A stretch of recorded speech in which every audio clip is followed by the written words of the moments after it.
Alright everybody, in this video I'd like to talk to you all about something that can be confusing to a lot of people. It's the concept of reaction stoichiometry. Now this funky looking word stoichiometry, all this means is how the amounts of one thing in a chemical reaction compared to the other things in a chemical reaction. For example, if we have a question like this, how many grams of water will be formed if we have 3.4 grams of CH4 that we get used up? Well, there are a few steps to go through to allow us to achieve this. You're always going to be given a reaction, or at least a sentence that describes a reaction, such as this. And the first thing you always want to do is, well, what do you think that first thing always is when you get a reaction like this? Well, that thing is you always want to make sure that the equation is balanced. This reaction stoichiometry business will only work if your equation is correctly balanced. If it's not, yeah, things are not going to work out too well. So balance the equation. So let's balance our hydrogens, alright, because we have one carbon each. 4 hydrogens here, 2 here, so we need 2 waters. So that gives us 4 hydrogens and 4 hydrogens. 2 oxygens, 4 oxygens, 2 here. Alright, our equation is balanced. So now let's go back to the question. How many grams of H2O will be formed if 3.4 grams of CH4 is used up? The thing we have to be careful about here is the relationship here, 1 to 2 to 1 to 2. Notice those coefficients just come from the balanced equation. These are in numbers of moles. This is a mole ratio, not a gram ratio. So always make sure that you understand what each of those coefficients is for each species, just so you're clear about it, alright? Because you can't just say 3.4 grams of CH4, well, I'll get out twice as much water, so 6.8 grams of water. You know, it doesn't work that way. Because this is a mole ratio, not a gram ratio. So the approach is we have to take this grams and convert it into something that we can use. And logic would make sense if this is a mole ratio. Logic would say, well, let's convert this into moles. And so that's what we're going to do. We're going to convert this number of grams into moles. So let's start off with that. We know we have 3.40 grams of CH4. And we're going to use the conversion factor that we've seen before to go from grams to moles. Alright, so we know that in 1 mole of CH4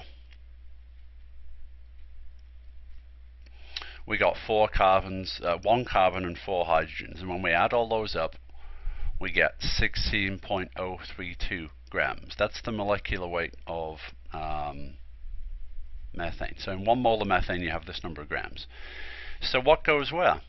Well, we want to get rid of grams and leave ourselves with moles, so we're going to put moles on the top.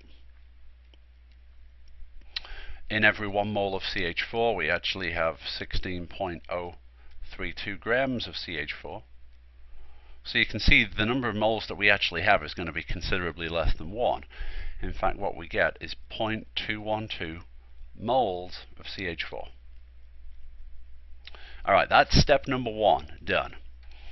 Now step number 2 says, I know this in moles, and if I want to get to this in grams, and this is a mole ratio, I've got to figure out how many moles of this I have.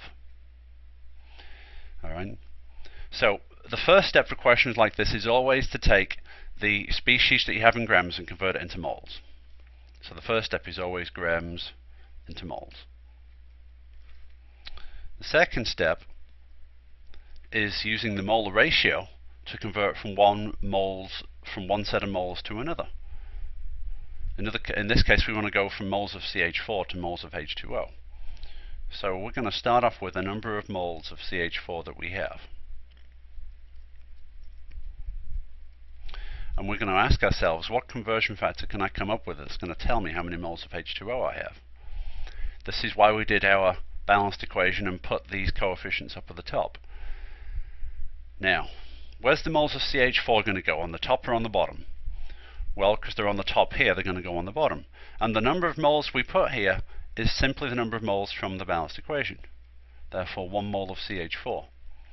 So for every 1 mole of CH4, how many moles of water do I get out? Well, again, that comes from the balanced equation, which in this case is 2. So then the number of moles of H2O is just twice this, 0.424 moles of H2O. Alright, so we've gone from moles of one thing to moles of the other thing that we're looking for.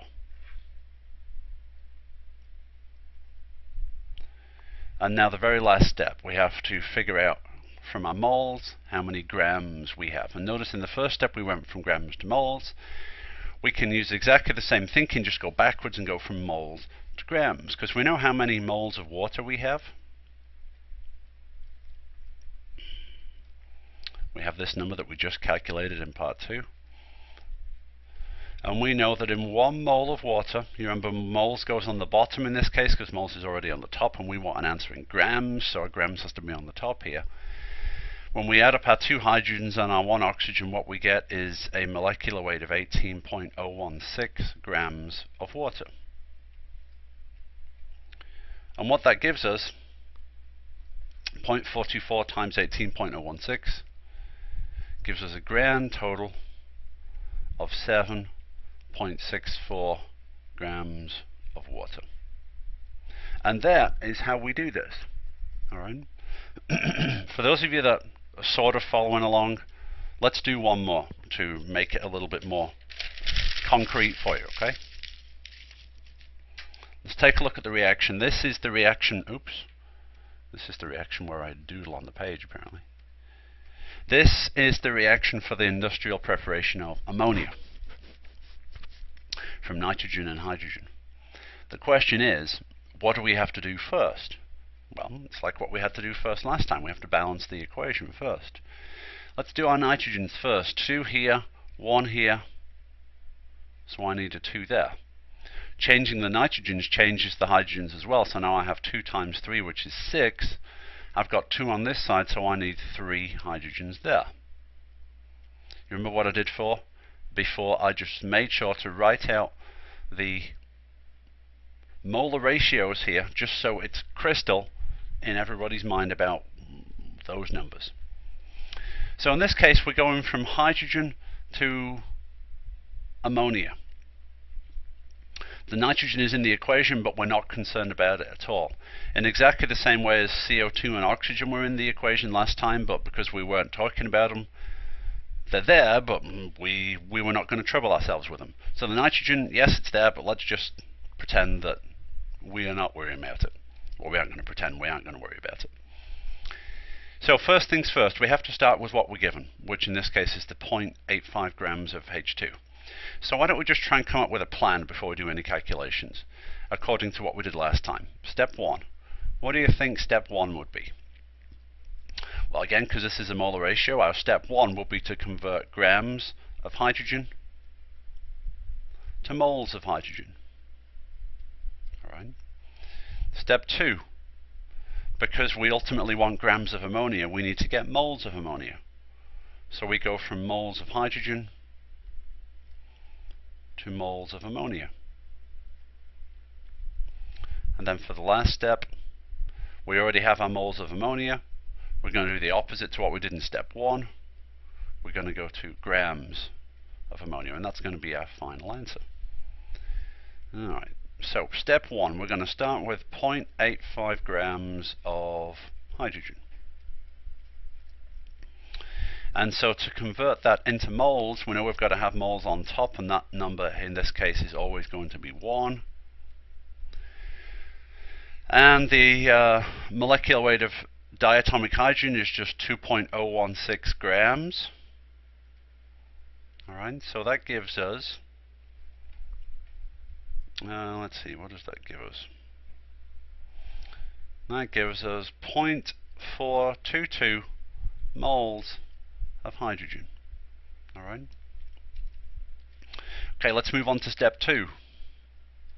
We have our moles of hydrogen. And we're going to convert that into moles of ammonia, again using the balanced equation. The hydrogen is going to be on the bottom, and the ammonia is going to be on the top.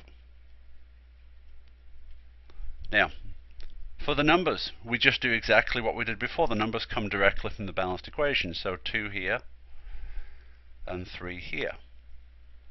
So what we get then is 0.281 moles of ammonia.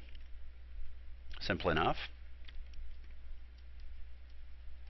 And then in the last step, all we're going to do is to convert the moles of ammonia into grams of ammonia, doing the opposite of what we did in step 1.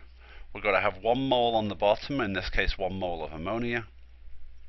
When we add together the 3 hydrogens and the 1 nitrogen, we get a molecular weight of 17.034 grams of ammonia,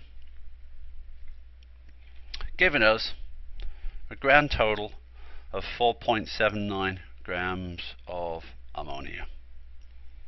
So we've gone through this process twice, and basically that is it. Alright, thank you.